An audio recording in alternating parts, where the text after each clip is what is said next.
ప్రస్తుత రోజుల్లో పెట్టుబడులు పెట్టేందుకు ఎన్నో ఆప్షన్స్ మనకు అందుబాటులో ఉన్నాయి.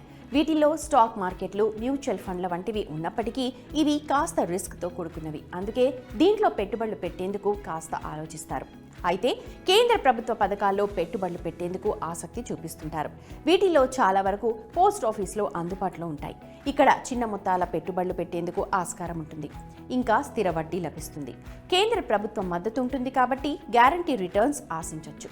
రిస్క్ ఉండదు. వీటిల్లో మహిళల కోసం అందుబాటులో ఉన్న ప్రత్యేక స్కీమ్స్ గురించి చూద్దాం. అన్ని వయసుల మహిళల కోసం కేంద్రం గత ఏడాది కొత్త స్కీమ్ తీసుకొచ్చిన సంగతి తెలిసిందే. అదే మహిళా సమ్మాన్ పథకం. బడ్జెట్ సమయంలో కేంద్ర ఆర్థిక మంత్రి నిర్మలా సీతారామన్ ఈ స్కీమ్ని స్టార్ట్ చేశారు. ఈ పథకం 2 ఏళ్ల టెన్యూర్తో మాత్రమే ఉంటుంది. ఇప్పుడు 2023 ఏప్రిల్ నుంచి 2025 మార్చి వరకు అందుబాటులో ఉంటుందని కేంద్రం ప్రకటించింది. ఆలోగా ఎప్పుడైనా ఈ స్కీమ్లో చేరేందుకు వెసులుబాటు ఉంటుంది.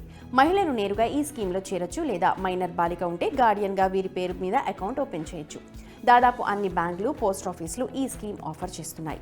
కనీసం ఈ పథకం కింద ₹1000 డిపాజిట్ చేయాల్సి ఉంటుంది. గరిష్టంగా ఒక్కో అకౌంట్లో 2 లక్షల వరకు మాత్రమే డిపాజిట్ చేసేందుకు వీలుంటుంది. 10,000, 20,000, 50,000 ఇలా ఎంతైనా తోచినంత డిపాజిట్ చేయొచ్చు. ఇది సింగిల్ టైమ్ ఇన్వెస్ట్మెంట్ స్కీమ్, అంటే ఒకేసారి ఏకకాలంలో పెట్టుబడి పెట్టాలి. దశల వారీగా సిప్ రూపంలో పెట్టేందుకు వీలు లేదు. 2025 మార్చిలోగా ఎప్పుడైనా ఈ స్కీమ్లో చేరొచ్చు. చేరినప్పటి నుంచి 2 ఏళ్లు మెచ్యూరిటీ ఉంటుంది. దీంట్లో ఫిక్స్డ్ ఇంట్రెస్ట్ రేట్ ఉంటుంది. ప్రస్తుతం కేంద్రం ఈ వడ్డీ రేటును 7.5%గా నిర్ణయించింది. వడ్డీతో కలిసి మెచ్యూరిటీ సమయంలో మీ చేతికి మొత్తం డబ్బులు వస్తాయి. 2 ఏళ్లకు ముందు ఈ స్కీమ్ని ఉపసంహరించుకునేందుకు వీల్లేదు. ఏడాది గడిచిన తర్వాత 40% మాత్రం డబ్బులు తీసుకోవచ్చు.